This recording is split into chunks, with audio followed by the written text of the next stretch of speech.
Jadi gimana adik-adik semua di sana sehat? Sudah siap untuk menerima pelajaran hari ini? Siap, Pak. Siap ya.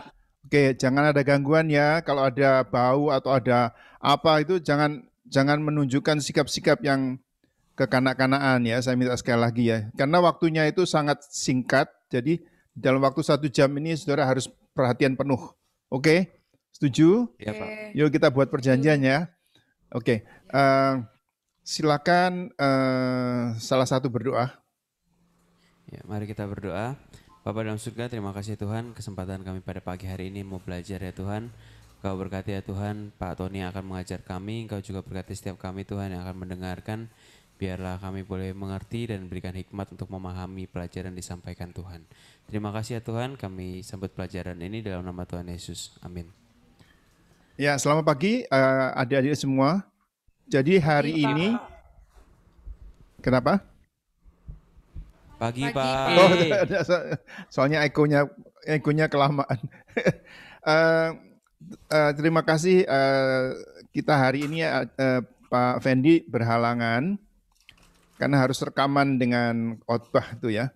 Jadi hari ini kita mendengar kesaksian dari Pak Tony Bastaman dari San Francisco. Nanti saudara-saudara bisa mendengar sendiri dalam waktu 1 jam ini kesaksian beliau bagaimana. Nah, saya kenal Pak Tony ini tahun 2011 kalau nggak salah ya Pak Tony. Pak Tony ada di sana, sudah ada? Ya, saya dari 2015. 2005. 2005 ya. Boleh tampilkan anunya wajahnya Pak. Nah gitu. Shalom. Ya shalom. Jadi saya kenal Pak Tony ini itu waktu itu pertama kali di IFGF ada conference di Atlanta, Georgia waktu itu. Nggak tahu Pak Tony masih ingat nggak waktu di Atlanta, Georgia itu kita ada konferensi hamba-hamba Tuhan dan saya juga sempat interview Pak Tony ya waktu itu. Nah sekarang kita akan mulai, tapi tadi ada permintaan dari Pak Tony untuk kita mau mendengar ini apa introduction daripada video. Coba saya akan share sekarang ini. Mana ini? Kok nggak ada? Sebentar. Sebentar.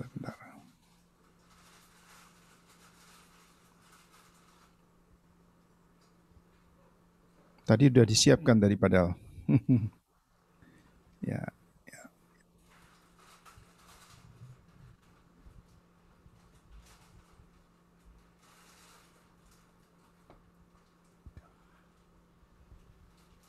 Nah ini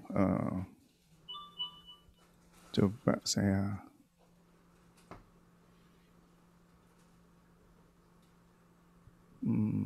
sebentar ya. Share. Coba itu kelihatan nggak di sana? Belum, Pak. Oh, udah. Sudah kelihatan ya? Kita dengar ya.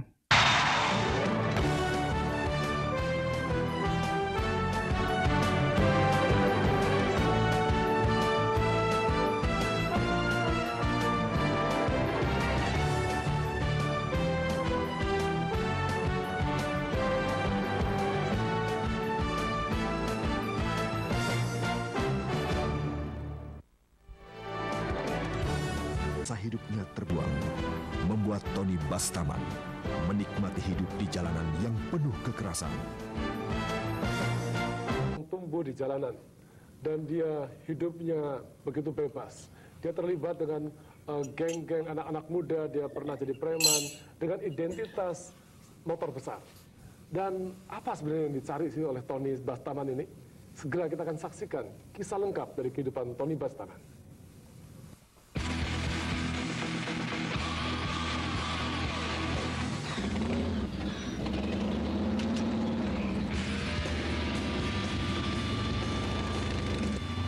Tony Bastaman, seorang aktivis gerakan nasional anti narkotika. dahulu sempat mengalami kehidupan jalanan yang keras dan pahit. Saya dilahirkan sebagai anak yang tidak diharapkan. Dan saya sangat merasakan bahwa kekecewaan itu nyata dalam kehidupan saya pada masa saya masih kecil. Kecewa karena perlakuan orang tuanya, Tony memilih hidup sendiri berkeliaran sebagai anak jalanan. Ternyata mereka welcome dengan saya dan saya merasakan ada satu tempat bagi saya karena kami sama-sama orang yang terbuang dari keluarga.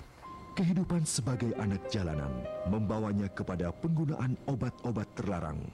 Tony sempat dimasukkan ke sebuah tempat rehabilitasi. Dan di satu panti itu saya dinyatakan, divonis oleh dokter bahwa saya menderita penyakit manik depresif. Sehingga saya divonis untuk mengkonsumsi obat terlarang daftar G atau tranquilize the rest of my life sampai saya mati. Akhirnya setelah itu saya pergi lagi sebagai pelaut, saya kerja di Saudi Arabia, ikut TKI, lantas saya pergi ke Italia. Waktu itu kapal saya ada di Italia. Dari Italia saya jump ship ke Jerman. Di Jerman saya hidup dengan punk rock di jalan karena saya melarikan diri, sempat menjadi imigran gelap. Dari Jerman saya masuk ke Belanda. Sebagai imigran gelap, Tony sudah tidak asing lagi dengan dunia jalanan dan menjadi preman sekaligus pengedar obat bius. 7 tahun saya di Eropa, saya rasakan tidak ada satu hari pun tanpa obat-obatan karena saya ketergantungan. Berkeliaran sebagai preman di luar negeri membuat Tony merasakan lelah dan hampa dalam hidupnya. Di dalam petualangan saya di Eropa, 4 kali saya sudah mencoba bunuh diri karena saya merasakan saya sudah capek hidup dan saya tidak akan sembuh.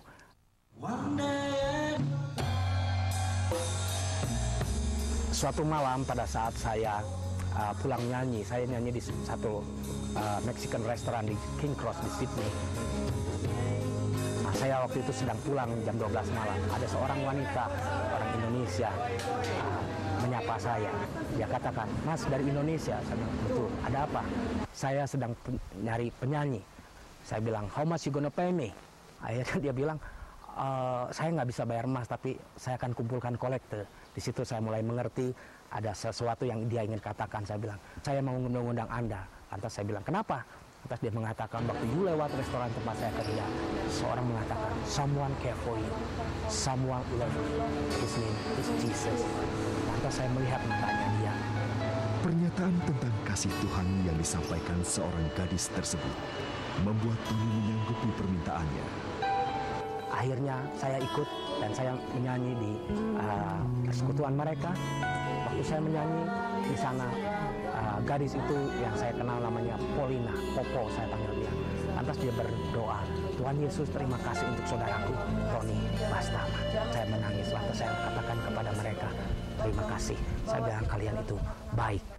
Perkataan Paulina mengenai kasih Tuhan Yesus yang terus-menerus disampaikan kepada Tony membuatnya bertanya-tanya tentang keberadaan Tuhan.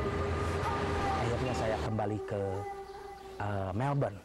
Pendek cerita, waktu saya di Melbourne, saya sudah kembali lagi putus asa dan pada saat itu saya sudah difitnah oleh orang. Saya pikir saya sudah capek hidup, saya sudah mencoba bunuh diri dan saya juga sempat marah sama Tuhan. "Tuhan, kenapa Engkau tidak pernah menolong saya? Saya tidak ingin lahir ke dunia ini kalau saya harus sakit jiwa. Saya tidak ingin hidup lagi, saya mau mati, Tuhan tidak izinkan mati. Sekarang saya difitnah, kok Tuhan tidak pernah tolong saya." Hingga satu saat, waktu malam itu juga Tuhan Yesus menampakkan diri di dalam kehidupan saya. Saya bertanya kepada Tuhan, "Masihkah Engkau menerima saya?" Dan Dia mengatakan "Kemarilah anakku." "Tuhan," saya bilang, "saya tidak tahu apa yang harus saya lakukan." Pada saat itu saya berdoa kepada Tuhan. Saya bilang, dan saya merasakan saat itu ada kasih, sukacita, damai sejahtera yang belum pernah saya rasakan. Ya, saya masih sadar, saya berada di kamar saya di Melbourne dan yang saya lihat hanya satu sinar di mata saya dan saya merasakan kasih yang belum pernah saya rasakan. Dan pada saat itu juga I know and I know it was heaven. Saya tahu bahwa itu surga. Dan pada saat itu juga doa saya pertama, "Tuhan, ambil nyawa saya sekarang. Saya takut kalau saya keluar lagi dari kamar ini, saya akan mabuk lagi, saya akan berbuat dosa lagi, dan saya akan menyakiti hati dia lagi." Jadi pada saat itu saya minta sama Tuhan, "Lord, take me now. Saya sudah capek, saya tidak mau hidup lagi. Saya ingin bersama dan saya tahu kalau saya mati saat itu, saya bersama dia.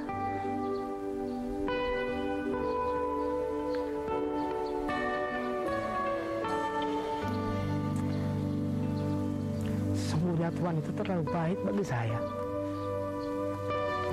Sekarang yang menyembuhkan saya adalah Tuhan Yesus.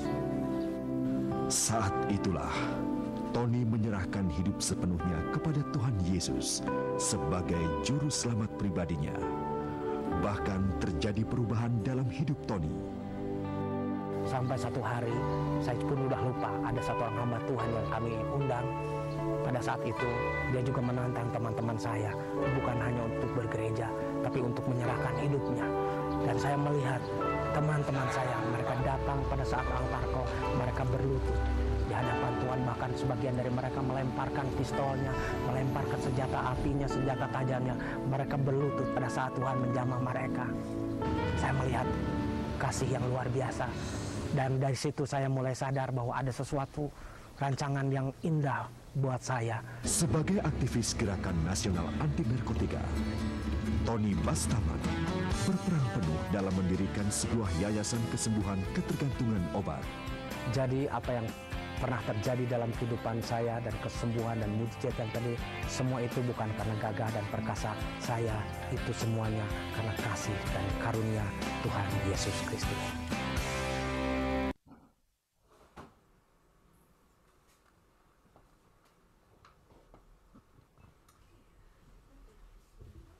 Silakan Pak. Puji Tuhan, haleluya. Semua kemuliaan hanya bagi Tuhan. Kita mulai dengan doa dulu sebentar.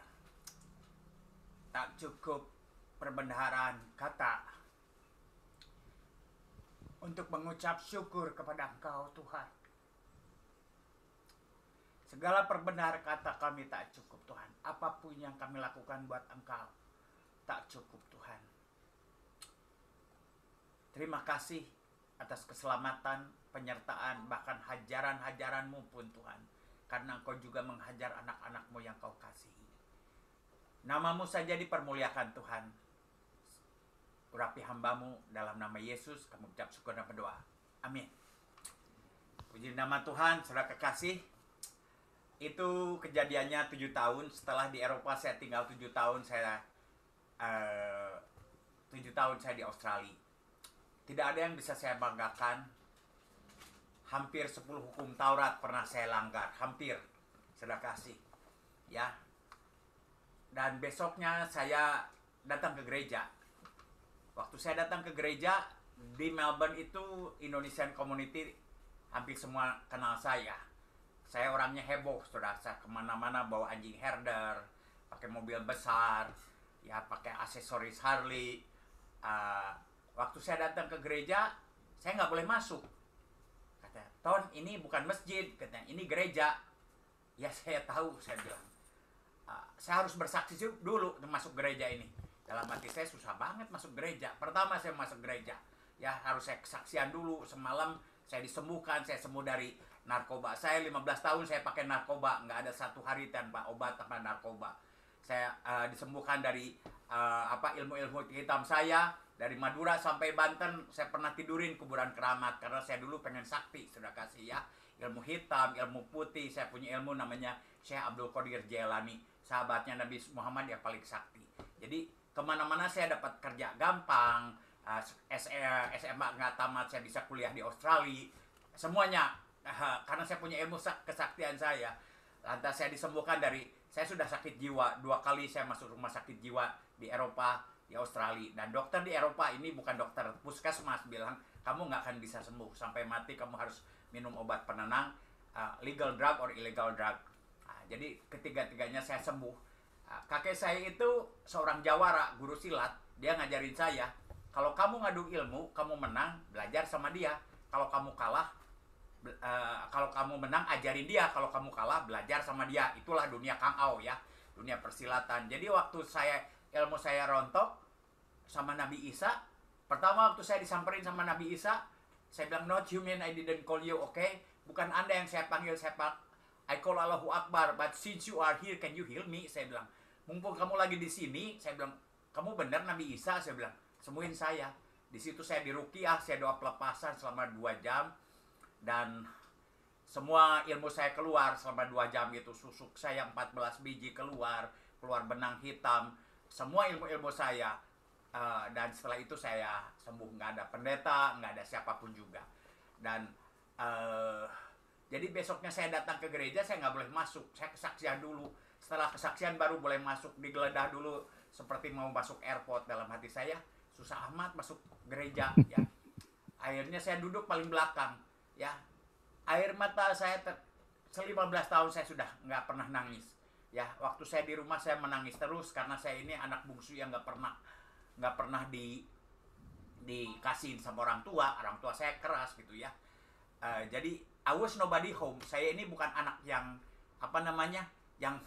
yang diakui orang tua. Jadi pada saat umur 14 tahun saya keluar rumah, saya tonjok tetangga saya. Mereka senang, welcome to the club katanya. Selamat datang di dunia persilatan katanya. Kamu bisa berkelahi ya, kamu bisa main musik.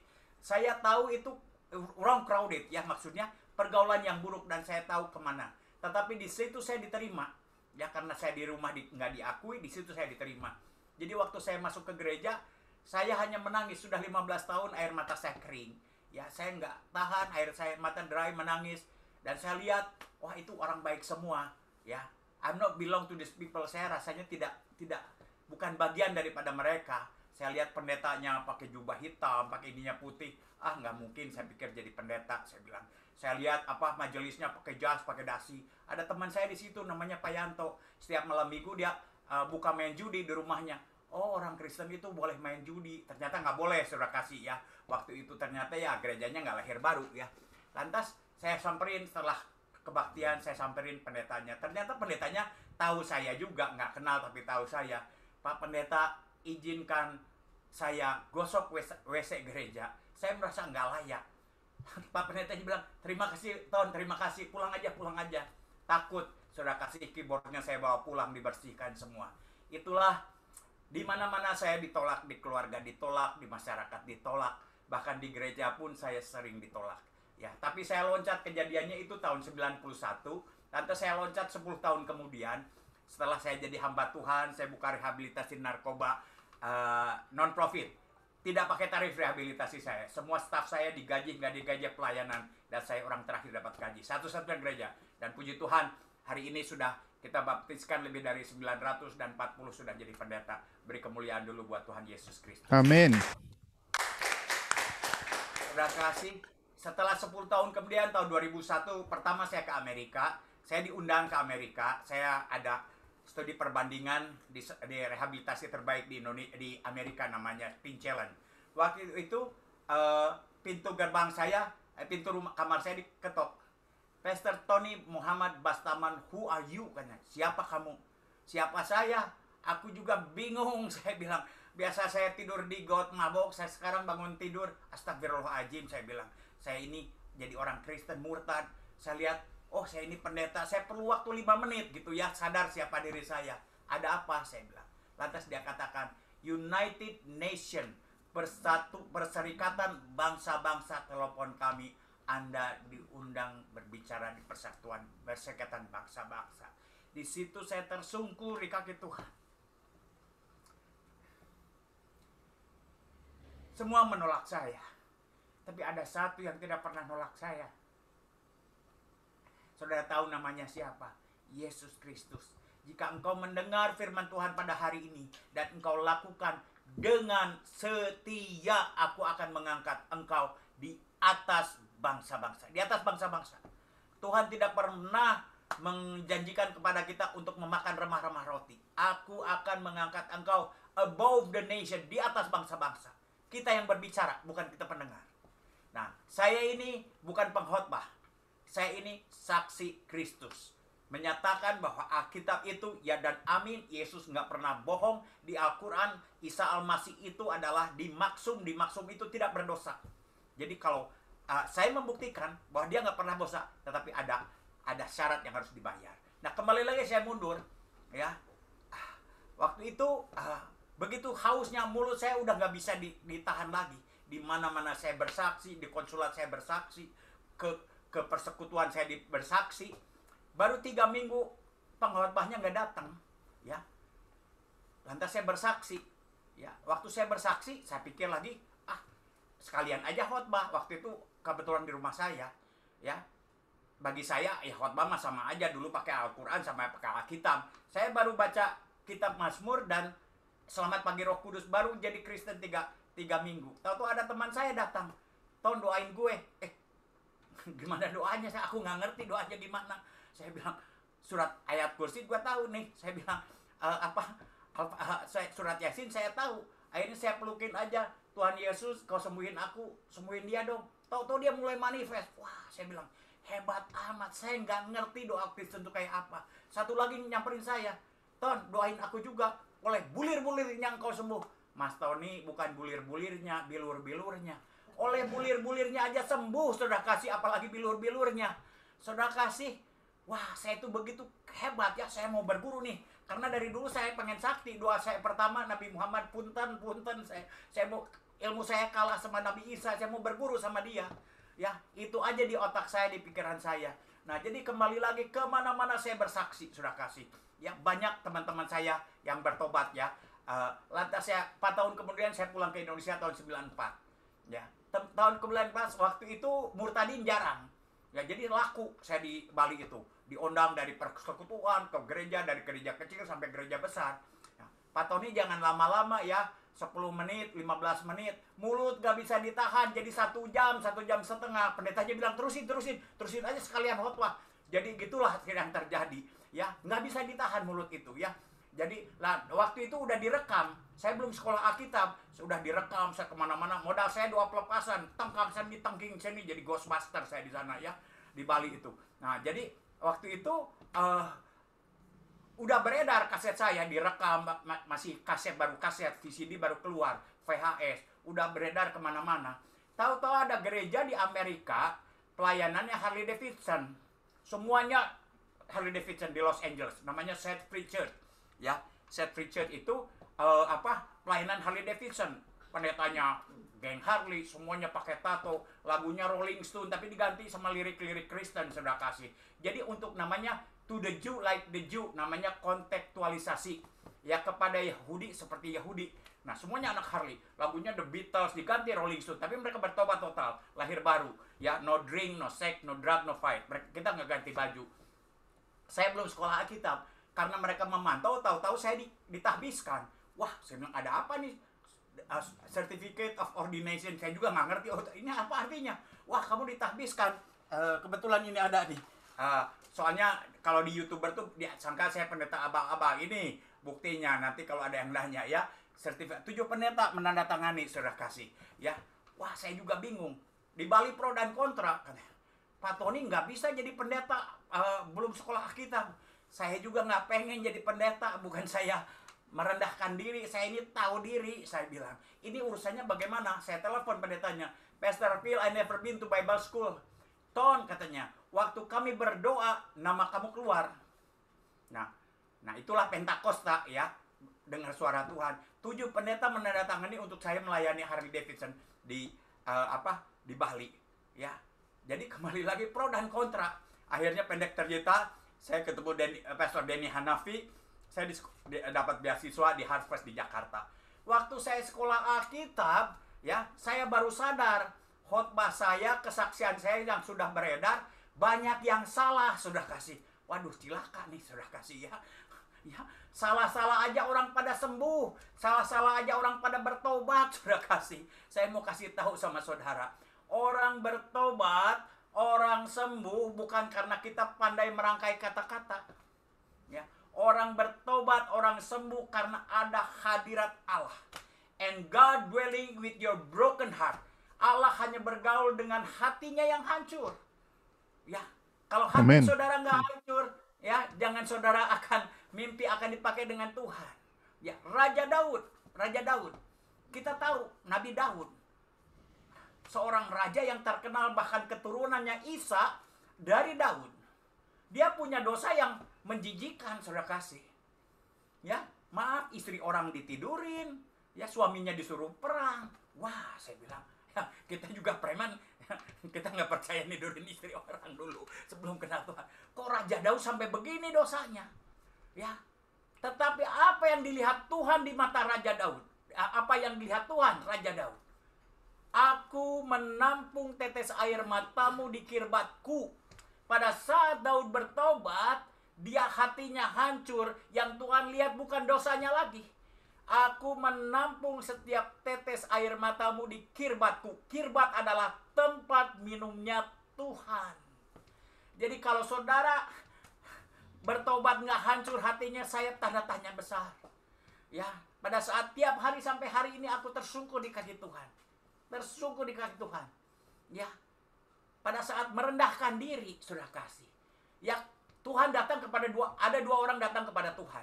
Ahli Taurat dan orang berdosa. Ahli Taurat datang kepada Tuhan. Ini aku Tuhan, aku sudah beribadah, aku sudah baca, pelajari hukum Taurat. Tidak seperti Tony Bastaman itu penjahat katanya. Ya, datanglah aku Tuhan, aku ini nggak layak. Nggak layak. Ya, Tuhan datang kepada siapa? Pewahyuan yang saya dapat hari-hari ini. Ya, betul saya sudah ditebus 30 tahun yang lalu. Sudah jadi hamba Tuhan. Ya, tetapi pada saat saya datang ke kaki Tuhan, saya tersungkur, masih banyak perkataanku, sikap hatiku, pikiran, tindakan yang tidak menyenangkan Tuhan. Di surga 24 tua-tua aja tersungkur. Ya, 144 orang kudus tersungkur. Siapa kita datang? Tuhan, inilah aku. Siapa lu, kata Tuhan. Excuse my language, inilah bahasa saya. Ya, saudara kasih, kalau kita merendahkan diri, Tuhan tuh bukakan sedikit. Ya, dosa itu begitu menjijikkan di hadapan Tuhan. Dosa itu begitu menyakitkan hati Tuhan. Jangan bangga dengan dosa-dosa. Banyak orang bersaksi 80% masa lalunya, cuma 20%. Jangan terlalu bangga. Nah, jadi kembali lagi saudara kasih. Ya, kalau kita datang dengan kerendahan hati, disitulah Tuhan yang datang. Ya, nggak usah cari-cari wajah Tuhan. Pada saat kita merendahkan diri, hancur, tersungkur di kaki Tuhan, Tuhan sendiri yang datang. Aku datang kepada orang berdosa. Karena kita ini dibenarkan, nggak ada yang baik, nggak ada yang benar. Nah, itulah saudara kasih. Nah, jadi itulah pesan saya. Jadi saudara kasih, dalam pemuridan saya ada satu ayat yang nggak usah dibuka lagi, harus hafal. Ya, Kisah 1 ayat 8. Ada yang hafal Kisah 1 ayat 8, angkat tangannya, jangan baca Alkitab. Ada yang angkat Kisah 1, nggak usah buka Alkitab. Ada yang hafal kepada Kisah 1 ayat 8 dikatakan. Ya, ada yang hafal, silakan. Pada mereka akan diberi Roh Kudus jika mereka mengaku dengan mulut mereka. Dan engkau akan menerima kuasa jika Roh Kudus turun atasmu, dan engkau akan menjadi saksiku di Yerusalem, Judea, Samaria, sampai. Ya. Kesaksian tanpa Roh Kudus hanya informasi. Ya, pemberitaan firman tanpa Roh Kudus hanya informasi, walaupun firman tidak kembali dengan sia-sia. Tunggu dulu. Dan kesaksian yang menyenangkan hati Tuhan itu bukan, oh saya dikasih mobil, saya dikasih rumah. Ya, saya bersyukur, saya dikasih mobil bagus sama Tuhan. Saya bersyukur saya dikasih tempat yang terbaik di top of the world di Amerika. Ya. Tetapi kesaksian yang menyenangkan Tuhan itu kalau engkau dianiaya karena Kristus. Berbahagialah jika engkau dianiaya karena namaku. Itu yang harum di hadapan Tuhan. Berbahagialah jika saudara dan saya membawa jiwa. Itu yang menyenangkan Tuhan. Saya nggak bilang nggak boleh bersaksi. Saya bersyukur. Karena apa? Yang nggak kenal Tuhan mobilnya lebih bagus daripada kita loh. Nah, itu ya. Jadi saya mau lurus-luruskan. Nah, kembali lagi saya mau tanya nih. Ada berapa saudara mau di kandang domba bersama Tuhan Yesus, atau saudara mau di istana bersama Herodes? Kandang domba. Yang benar. Yang benar. Kandang domba benar. Halo. Ya. Ya. Kalau saya mau di istana bersama Tuhan Yesus. Kalau saya ada pilihan. Tapi masalahnya bukan kandang domba atau istana, bersama Yesus. Saya pernah di kandang domba bersama Yesus. Saya pernah di istana bersama Yesus. Saya nggak mau di mana-mana tanpa Yesus. Nggak mau. Bersama Yesus. Itu yang terindah. Nah, ada pertanyaan lagi.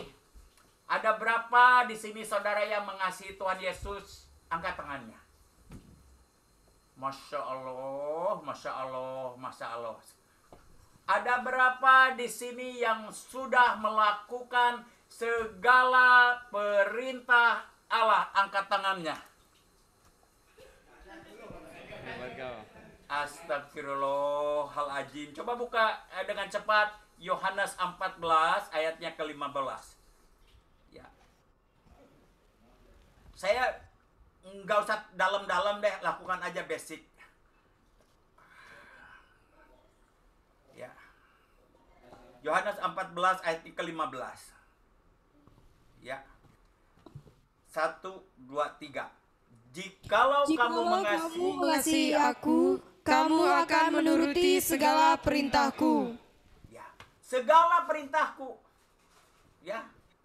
Tuhan nggak bilang jikalau kamu mengasihi aku, kamu harus sekolah Alkitab. Nah, bukan salah sekolah Alkitab.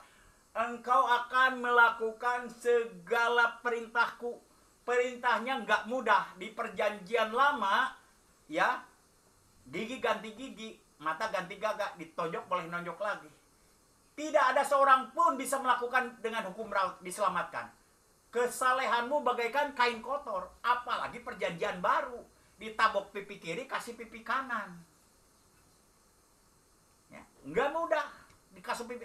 Ya, ampunilah, berkatilah. Saya dari kebatinan, dari banyak, saya filosofi, saya belajar. Hanya satu yang mengasuhkan. Ampunilah, berkatilah orang yang menganiaya kamu. Wah, nggak mampu. Nggak mampu. Saya sih nggak mampu. Nggak tahu saudara. Banyak di gereja, pastor saya sudah mengampuni, tapi saya nggak mau lihat tampangnya lagi. Kayak ulet bulu katanya. Nggak bisa. Ya. Tetapi, kata Tuhan Yesus, tetapi, ya, aku akan meminta kepada Bapa seorang penolong. Yaitu, siapa namanya? Roh Kudus. Another comforter, Roh Kudus. Kalau Roh Kudus yang menolong, apapun bisa. Amin, saudara kasih. Amin. Ya, konsepnya mudah. Rendahkan diri kamu. Tuhan, aku nggak mampu. Roh Kudus, tolong aku memampukan. Pasti bisa. Walaupun itu sakit. Kemana-mana saya harus saksikan. Tidak mudah bagi saya untuk mengikut Yesus. Bapak saya ini imam besar di kota Bandung. Di masjid ketiga, Masjid Mujahidin. Ya, di kota Bandung. Ya, pada saat mereka mendengar, tentunya mereka nggak senang dengan saya. Ya, saya digebugin, diancam mau dibunuh, semuanya dengan penganiayaan. Ya, saya tidak bergeming. Kalau digebugin mah zaman dulu juga saya udah digebugin, jadi udah biasa. Ya, tetapi saya minta sama Tuhan, saya berperkara dengan Tuhan. Tuhan, kau boleh ambil semua yang saya punya. Cita-cita saya jadi manajer 5-star hotel, dan saya punya ijazah dari Australia, dan saya sudah diterima di Sangria Hotel di Surabaya. Ya, Tuhan bilang, tinggalkan penggembalaanmu. Saya tinggalkan. Saya digaji, nggak digaji di desa Sading di Bali. Ini saya bocor. Apa? Kamar saya bocor. Nggak digaji. Saya tinggalkan semuanya Tuhan buat engkau. Saya berperkara dengan Tuhan. Saya hanya minta satu. Jangan sampai mama saya tolak saya. Karena mama saya adalah wanita paling cantik di dunia yang saya paling kasih dan saya hormati. Mama saya cantik sekali. Ya, seperti anaknya juga ganteng sekali. Puji nama Tuhan. Haleluya. Amin. Ada yang ganteng angkat tangannya? Pak David, nanti doa pelepasan semuanya ya. Ya. Tuhan menciptakan saudara dan saya serupa dengan gambarnya. Kita harus percaya diri, kita ini anak Tuhan. Bagaimana saudara menjadi pemimpin dunia kalau saudara mempunyai minder wardah head complex? Nggak bisa. Ya, saya berperkara dengan Tuhan. Saya puasa 3 bulan. Akhirnya saya tulis surat. Mama, aku sudah disembuhkan. Aku menjadi hambanya. Waktu saya sedang khotbah di persekutuan kecil di Bali, di desa Ubud, namanya desa Los Tunduh. Tahu-tahu kering telepon. itulah saat-saat yang paling saya menakutkan. Ibu Sandra orang Amerika bilang, Pastor Tony, phone from Bandung. I'm in the middle of preaching. Saya lagi khotbah nih. Saya takut. Mama kamu. Saya berjalan dalam nama Yesus. Dalam nama Yesus. Begitu saya takut menghadapi mama saya. Ya. Waktu saya angkat telepon, mama saya katakan, dia sudah dengar, baca surat saya. Assalamualaikum. Boleh nggak dijawab Waalaikumsalam? Boleh. Itu yang saya belajar juga dulu di Harvest. Saya tanya sama Roh Kudus, Roh Kudus boleh apa enggak nih? Mama saya ini nanya dalam hatinya, anakku kamu ini masih Muslim apa Kristen? Lihat konteksnya tentunya. Ya, mamaku tuh nanya dengan bahasanya dia. Ya, saya tanya sama Roh Kudus boleh enggak? Ya, Roh Kudus berbicara kepada saya ayat. Jika engkau barang siapa menyangkal aku di hadapan manusia, aku akan menyangkal di hadapan manusia. Saya berlutut di hadapan Bapakku. Tuhan, aku nggak sanggup. Roh Kudus tolong. Aku ngaku di hadapan Pak David nih. Tuhan nggak sanggup. Pada saat saya berlutut merendahkan diri, Roh Kudus menguasai saya. Dengan kekuatan Roh Kudus saya katakan, Mama, Shalom Elohim, salam sejahtera. Ya, aku disembuhkan sama Nabi Isa. Dari sakit jiwaku, dari morfi, aku dulu, dari semuanya yang Mama tahu. Lantas mama saya bilang, dia panggilnya Kemot. Kemot itu dari nama kecil saya, Muhammad. Mot katanya, dulu kamu jadi morfinis, tetap anak mama. Dulu kamu keluar masuk penjara, tetap anak mama. Dulu kamu masuk rumah sakit jiwa, tetap anak saya. Hari ini mama menyesal kalau kamu murtad. Dia yang diterima. Saya nggak kuat, aku dan tega. Tuhan, selesai. Saya bilang, saya keluar dari persekutuan itu, saya nangis guling-guling. Gusti, ku nyeri-nyeri teing, saya bilang. Itu bahasa Ibrani, sudah kasih. Jawa, bahasa Jawa. Bahasa Sunda ya? Sunda. Ya. Punten. Saya berdiri, saya marah. Tuhan, nggak pengen saya pendeta. Kenapa saya dipanggil jadi pendeta? Saya nggak mau munafik, saya berdiri di atas mimbar, saya nggak bisa mengasihi Yesus daripada mama saya. Sakit. Tuhan, selesai. Ya, malu aku dan aku nggak. Saya ini penjahat, saya ini najis, nggak layak. Kenapa Tuhan suruh panggil saya? Saya hampir masuk Islam lagi. Saya masuk ke kamar saya, tahu-tahu ada yang jorokin saya. Saya lihat ke belakang, nggak ada orang dan saya tahu dia lagi. Apalagi Tuhan, saya ini najis. Saya ini penjahat, saya ini nggak layak di hadapanmu. Kenapa kau panggil aku jadi pendeta? Pada saat itu saya kena holy laughter. Di gereja pro dan kontra and I don't care. Waktu itu pada saat nangis saya ketawa dan saya penuh dengan Roh Kudus. Tahu-tahu saya berdiri bukan karena saya, kalau saya sudah mau meninggalkan Yesus. Hampir saya jadi mu'alaf. Dan saya berdiri karena Roh Kudus. Tuhan Yesus, jika engkau mau aku melayani engkau sampai mati, aku akan melayani sampai mati. Keceplosan dari mulut saya, aku mau mati buat engkau. Aduh, saya bilang keceplosan. Tapi udah diomongin, semuanya harus dikatakan. Ya, I left my lovely mother just for you. Aku tinggalkan mamaku yang kusayangi hanya untuk engkau. Pada saat itu aku melihat petir tanda kejatuhan iblis dari surga. 5 menit atau 10 menit kemudian tahu-tahu datang tetangga saya. Orang tua, gila dan bisu. Sering saya kenal dia. Tahu-tahu dia ngomong pertama. Kengke nangis beli. Kenapa kamu ngomong? Sudah kasih. Belum pernah dia ngomong seumur hidupnya. Dia ngomong pakai bahasa Bali, saya juga nggak ngerti. Waktu saya bawa mujizat pertama. Pada saat saya katakan, I left my lovely mother. Aku tinggalkan orang tua saya. Saya bawa, hebohlah desa Lotundu itu. Pedanda-pedanda datang, pendeta-pendeta Hindu. Mau dikelilingin, kampung ada orang pintar yang saya bukan Benihin, saya bukan Yusuf Roni. Saya bilang, saya kembali lagi ke tempat persekutuan. Ada 3 jihad diutus bapak saya datang ke tempat saya. Tahun kamu harus, itu datang 2 hari sebelumnya. Tahun kamu harus masuk Islam lagi. Oh, kalau gua nggak mau, lu mau apa? Wah, pasang badan saya. Dia buka Al-Quran, kebenaran nih. Saya bilang, saya bicara Nabi Isa. Hari kedua, Sabtunya, dia bilang, buka Alkitab. Saya belajar Kristologi. Nah, kita belajar Islamologi, dia belajar Kristologi. Saya sudah baca Alkitab 3 kali, dari Kejadian sampai Wahyu. Kamu itu bebas, saya bilang, udah baca Alkitab 3 kali, belum bertobat juga. Aku aja pendeta belum tamat-tamat, saya bilang. Wah, dia marah, sudah kasih. Akhirnya dia simpan tasnya. Itu hari Sabtu. Pak, kalau mau lanjut Minggu, Senin, besok saya ada kebaktian. Ditinggalkan tasnya, di tasnya banyak jimat-jimat, saudara. Hari Minggunya datang. Pak Pendeta, tolong doakan saya. Ada apa? Saya bilang. Ternyata mereka nyantet saya malam Minggunya. Nggak mempan. Saudara, kerasa juga kagak, saya bilang. Akhirnya berbalik kepada mereka kesakitan. Ya, waktu itu pertama saya mendoakan orang Islam. Saya doakan, wah, manifest. Yang 2 bahasa roh, terima Yesus Kristus, saudara kasih. Amin. On the spot. Hari itu ada hal yang luar biasa. Ya, sampai orang pada berdatangan, saudara kasih, di telepon. Karena gara-gara yang bisu sembuh itu. Yang bisu ngomong, bukan bisu berjalan, saudara kasih. Banyak orang berdoa, bisu berjalan. Yang bisu ngomong. Wah, saya nggak tahu, jangan dibawa ke saya. Ya, waktu itu saya hanya memuji Tuhan. Tuhan harus bikin apa? Mereka datang, saya nggak tahu bikin apa. Saya lihat tembok aja pakai gitar bolong. Tahu-tahu saya ngeliat ke belakang, mereka sudah menari, sudah kasih. Ada apa? Saya tersungkur lagi di kaki Tuhan. Tuhan, ada apa? Saya dengar dengan jelas suara Tuhan. I don't want to be second best, for I am the best. Jika aku adalah Allahmu yang tidak mau dinomorduakan di dalam kehidupanmu. Nanti kita baca ayatnya, catat saja waktunya, catat.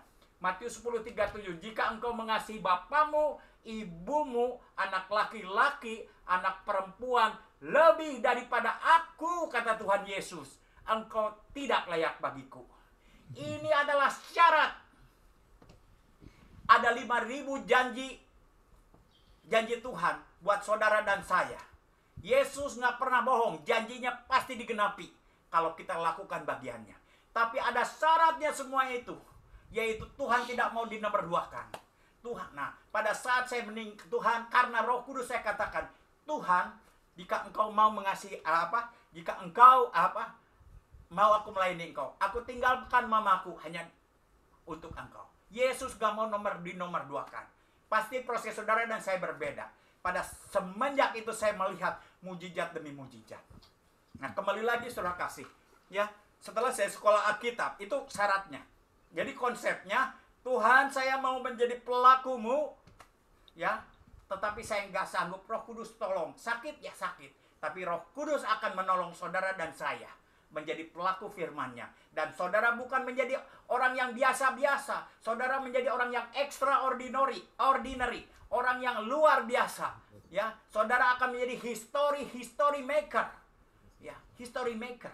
Ya, karena apa? Karena Roh Kudus. Yesus mengatakan, ya, jika engkau percaya, engkau akan melakukan yang seperti yang aku lakukan. Even greater. Bahkan lebih besar lagi. Yesus gak pernah bohong. Ya, lantas dikatakan lagi. Ya, nah jadi kembali lagi history maker itu yang di perjanjian lama dikatakan tidak ada yang mustahil bagi Allah, bagimu. Mu-nya huruf besar bagi Allah di perjanjian lama. Saudara perhatikan di perjanjian baru, kalau saudara googling searching about mustahil, tidak ada yang mustahil bagi mu-nya huruf kecil. Saudara dan saya tidak ada yang mustahil bagi orang yang percaya. Nah, ya, beda di perjanjian lama. Bagi saudara dan saya yang percaya. Nah, jadi kembali lagi. Ya, waktu saya sekolah Alkitab, Pastor Jimmy Untoro tanya sama saya, Ton, kemana visi kamu? London. Kenapa London? Oh, saya bilang, saya lama di Eropa, saya lama di Australia.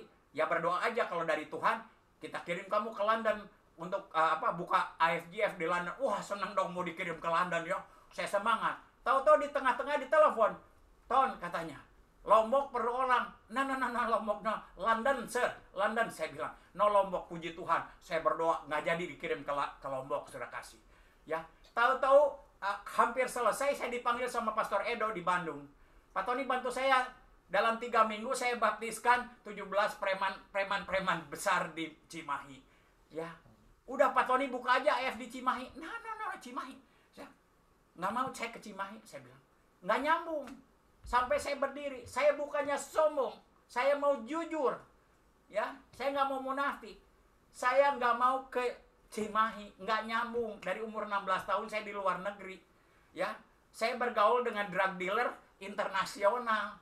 Ya, ngomong apa saya di Cimahi dengan tukang parkir? Bukannya saya nyombong. Saya nggak mau naik Honda Bebek. Saya mau naik Harley Davidson. Nggak mau. Saya bilang. Ya, Tuhan, saya di mimbar saya berbicara. Saya nggak mau ke Cimahi. Tapi kalau Tuhan suruh saya ke Cimahi, saya pergi juga. Ya, saya pergi. Saya bilang. Dalam 1 tahun kita baktikan 125 preman, copet, garong, pelacur, sampai bencong dan beri kemuliaan buat Tuhan Yesus Kristus. Amin. Amin. Apa hebatnya Tony Bastaman? Yunus disuruh ke Niniwe, dia pergi ke Tarsis. Ya, saudara tahu janjinya, dicaplok ikan paus. Ya, banyak orang berbicara, hamba Tuhan, melayani sama aja. Yang penting kan melayani. Yunus pergi ke Tarsis, dia bukan pergi ke diskotik, dia juga mau melayani Tuhan kok. Ya, nah itu banyak hamba Tuhan disuruh ke Brebes sama Tuhan, dia pergi ke Brisbane. Ya. Disuruh ke New Delhi, ke India, perginya ke New Jersey, ke Amerika. Tidak terjadi apa-apa. Ya, akhirnya ya itulah yang terjadi. Tetapi pada saat Yunus bertobat, Niniwe ditunggang balikan oleh seorang Yunus. Bukan masalah Yunusnya hebat, obedient. Obedient itu apa? Ya, taat. Taat, obey is more important than burning sacrifice. Dengar suara Tuhan. Ya, Tuhan mempertajam pendengaranmu di pagi hari. Nah, jadi kembali lagi. Nah, saudara kekasih, saya ini, strong point saya ini, doa peperangan rohani. Ghostbuster. Puji nama Tuhan, anak rohani saya sudah bikin buku yang terlaris di Indonesia. Peperangan rohani. Judulnya kurang lebih membebaskan kuasa-kuasa kegelapan dalam tubuh sendiri. Terlaris. Ya, dari satu keluarga itu 10 sudah jadi hamba Tuhan. Ya. Nah, banyak orang bilang, oh Pak Tony ini karunianya mengusir setan. Saudara, saya mau kasih tahu, tidak ada di Alkitab namanya karunia mengusir setan. Tidak ada. Karunia mengusir setan itu adalah tanda orang percaya. Amin, saudara kasih. Nanti saudara cek di Kemenat Agung Markus 16 ayat-ayat terakhir. Tanda orang percaya. Ada beberapa gereja tidak melakukan peperangan rohani. Kenapa? Karena doktrin. Ya. Nah, ada juga yang doktrinnya percaya tidak melakukan. Kenapa? Saudara jangan main-main lawan setan kalau saudara nggak benar. Iblis nggak takut dengan STH, MTH. Walaupun saya juga MTH. Saya juga MTH, melayani tanpa honor. Ya. Iblis nggak takut. Iblis hanya takut kalau kita benar, dibenarkan oleh Tuhan dan hidup benar di hadapan Tuhan. Anak sekewa mengusir setan di dalam nama Yesus, dicabik-cabik. Jangan coba-coba. Jadi kita maksikan kita benar. Nah, jadi kembali lagi, tidak ada ayatnya di Alkitab, ya, mengusir setan itu karunia. Catat aja nanti, pelajari sendiri. Tanda orang percaya. Yesus nggak pernah bohong. Tanda orang percaya, pergilah. Jadikan seluruh bangsa muridku, bukan orang percaya, muridku. Nah, lantas, tanda-tanda akan menyertainya. Tanda-tanda orang percaya dengan mengusir setan. Yesus yang berbicara, tanda orang percaya mengusir setan. Kedua, Lukas 10 ayat 20, catat saja. Jangan kau bangga kalau kuasa roh-roh jahat diusir di dalam nama Tuhan. Tetapi berbahagialah namamu tertulis di surga. Ya. Jadi pastikan dulu namanya tertulis di surga. Jangan percaya, oh saya percaya Yesus pasti masuk surga. Ada tandanya. Berani nggak mengusir setan? Pada saat saya merintis Cimahi, saya ini nggak ngerti apa-apa. Ajarin aja mengusir setan. Make sure, pastikan kamu masuk surga. Mengusir setan dulu, namamu tertulis di surga. Itu dua-duanya yang menulis Yesus. Yesus nggak pernah bimbang, nggak pernah bohong. Ada satu ayat yang kontroversial di Matius 7 ayat 21-23. Pada hari akhir akan terjadi orang berseru-seru, Tuhan, Tuhan. Firman lain mengatakan, barang yang berseru pada Tuhan akan diselamatkan. Tetapi di Matius 7:21 ada yang berseru pada Tuhan, Tuhan, aku sudah mengusir setan, aku sudah bernubuat di dalam namamu. Tuhan mengatakan, aku tidak mengenal engkau. I don't know you, depart from me. Nyahlah daripadaku. Nah, itulah yang sering didebatkan di sekolah Alkitab. Dipakai senjata pada orang-orang yang nggak bisa ngusir setan, itulah senjatanya. Sudah kasih. Di dalam bahasa aslinya artinya ginosko. Saya ulangi, ya. Ginosko dalam bahasa Yunaninya. Yang artinya ginosko itu apa? Kenikmatan suami istri. Dia mempelai laki-laki, kita mempelai perempuan. Tuhan berhubungan kita dengan hati kita. Ya, kenapa Tuhan mengatakan, Tuhan, aku sudah mengusir setan di dalam namamu. Aku sudah bernubuat. Tuhan mengatakan, aku tidak ginosko, aku tidak menikmati hatimu. Aku tidak menikmati kehidupan pelayananmu. Aku tidak menikmati kehidupanmu. Enyahlah daripadaku. Bukan berarti tanda orang percaya mengusir setan itu gugur. Bukan berarti namamu tertulis itu di surga itu gugur. Tetapi dalam bahasa aslinya, ginosko, aku tidak mengenal hatimu. Walaupun kau sudah mengusir setan, namamu tertulis di surga. Ada tingkat terakhir di akhir zamannya. Ada apa yang tidak dinikmati Tuhan?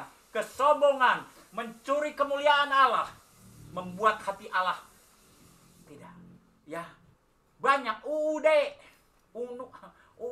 nah, ada hati yang tidak dinikmati.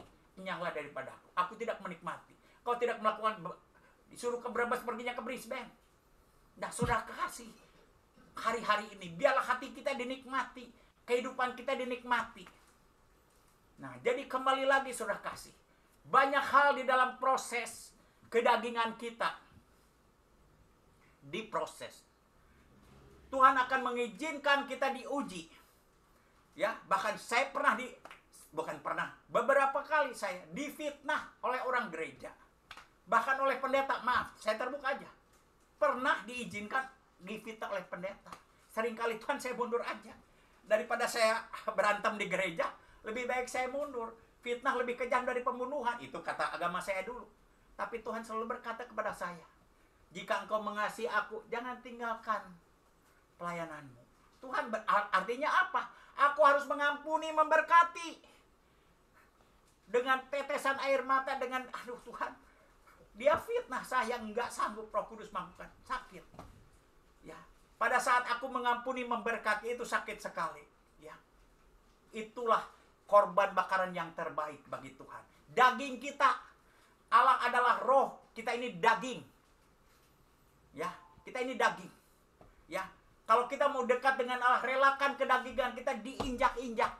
Itu proses pada saat kita mengampuni, memberkati kedagingan kita ya, dan kita akan lebih dekat lagi dengan karena dia Allah roh. Allah itu roh, kita ini daging, kedagingan kita dikikis. Ya, itulah disempurnakan. Dan yang terakhir saudara kasih. Itu semuanya adalah proses supaya kita ke arah sana. Nah, jadi saudara kekasih, proses itu kita disempurnakan dari hari ke hari. Ya, berkat. Hari ini saya ditempatkan di tempat yang terbaik. Kuncinya apa? Ya, kuncinya apa? Ya, carilah kerajaan Allah dahulu dan kebenarannya. Yang punya kerajaan Allah itu orang miskin dan orang hina. Ya, kalau saudara ingin diberkati, ingin duat, saudara on trouble. You are on trouble. Ya, pada saat saya melayani, ya, kita melayani homeless ministry, gelandangan. Gelandangan di sini orang gila semua. Saya dan istri saya bawa ke rumah. Oh, Pastor Tony punya karunia khusus, senang melayani homeless. No. Saya tidak senang melayani gelandangan. Saya senang melayani artis-artis dan selebriti.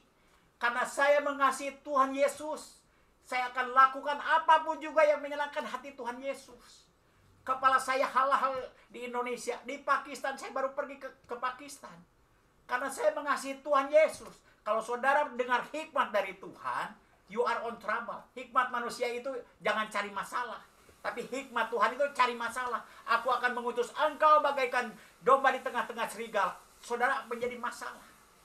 Ya, kesaksian terakhir saudara kasih. Terakhir saya baru datang dari Pakistan. Saya baru pulang dari New York. Ya, nggak kerja karena saya supir Uber luxurious car. Istrinya pas saya nggak kerja, tahu Pastor Denny Hanafiton ke Pakistan.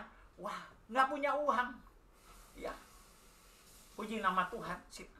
Gesek aja sekarang. Bismillahirrahmanirrahim, digesek kredit cardnya. Ya, Pas saya mau beli tiketnya, ya, ada orang pastor katanya mau Pak kita kasih $1.000 Pak.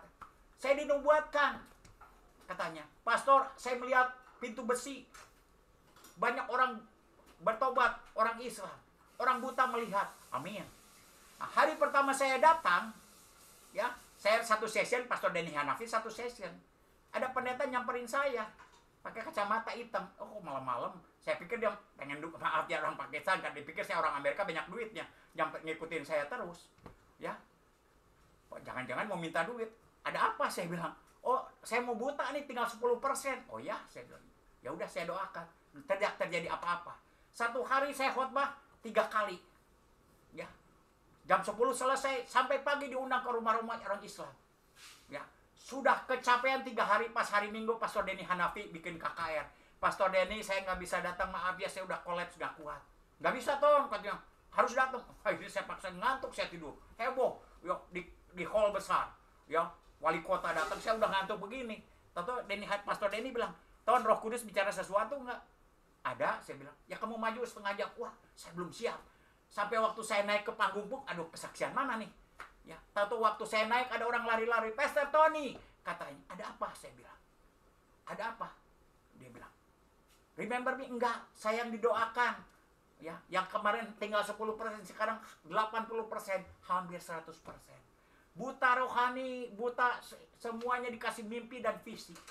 Ya, hari ini hari-hal yang luar biasa sudah kasih.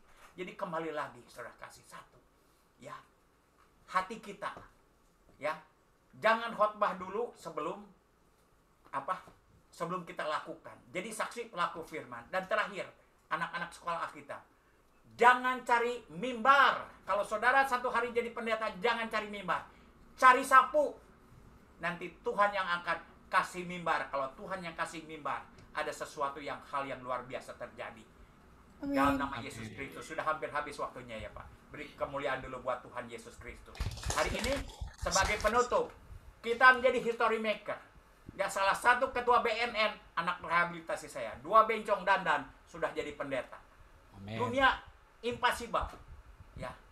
Tetapi bersama Tuhan nanti itu lagi ya, karena waktunya terlalu cepat. Ya, saya rasa 1 jam sudah selesai ya, Pak David ya. Iya, terima kasih. Saya mau tayangkan tadi sedikit PowerPoint-nya sebentar ya. Tadi mungkin saya mau tayangkan sebentar PowerPoint, coba.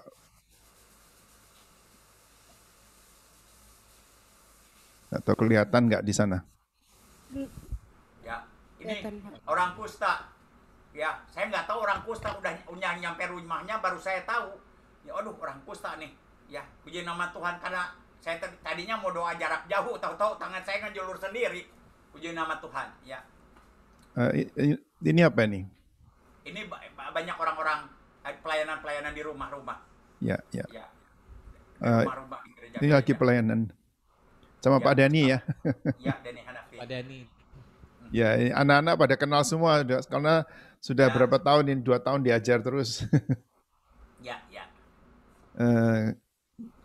Ini di mana? Ya, di situ juga di Islamabad. Situlah yang orang buta semua itu. Oke, cuman itu aja. Ada ini autobiografinya tapi panjang sekali sih, nggak usah lah ya. Ya. Tadi ceritakan juga. Jadi cuman mungkin sebagai penutup, gimana kalau Pak Tony mendoakan adik-adik kita, adik-adik di BISOM ini, Borneo School of Mission ini kita dilatih di dalam 2 tahun itu menjadi hamba Tuhan dan melayani terutama di desa-desa di Kalimantan. Ya, silahkan kalau apa yang mau didoakan. Ya, yuk kita doa yuk. Bapak terima kasih Tuhan. Tuhan, Engkau yang mengangkat aku dari lumpur, sampah Tuhan.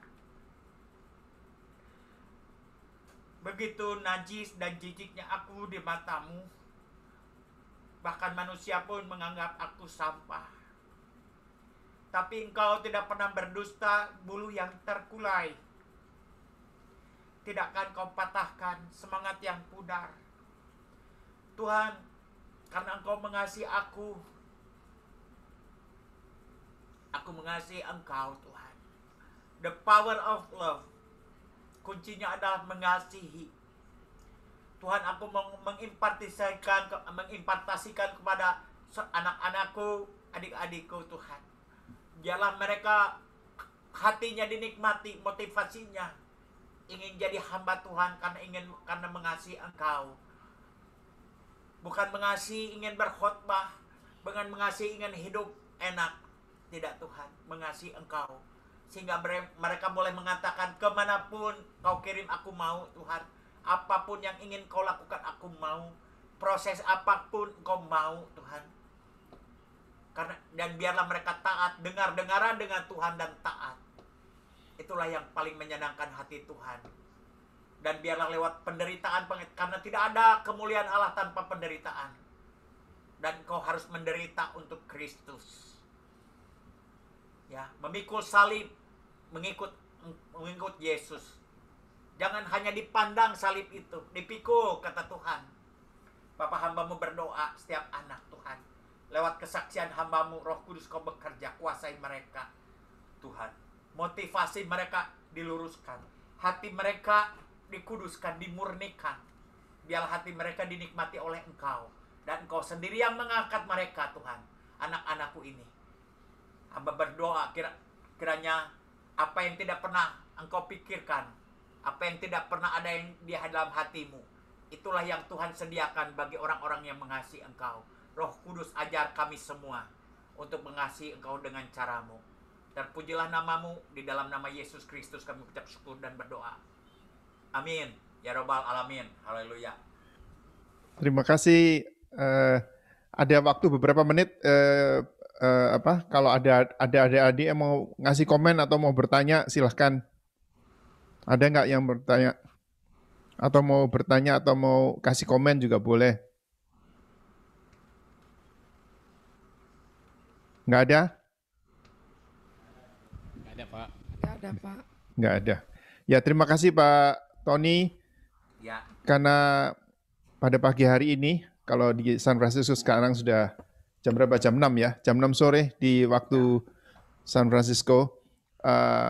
Ini di sini Tuhan menunjukkan bahwa dari seorang yang hidupnya seperti rusak gitu, kita itu tidak ada yang terlalu rusak bagi Tuhan untuk sebagai seorang itu Tuhan tidak bisa mengubahkannya. Semua daripada kita, latar belakang kita yang rusak itu Tuhan bisa perbaiki dan jadikan sebagai bejana yang indah di dalam tangannya. Terima kasih kami memberkati untuk Pak Tony. Sampai jumpa lagi. God bless you semua pelayanan di San Francisco dan di daerah sekitarnya. God bless you. Bye bye. God bless. Tuhan Ya, memberkati.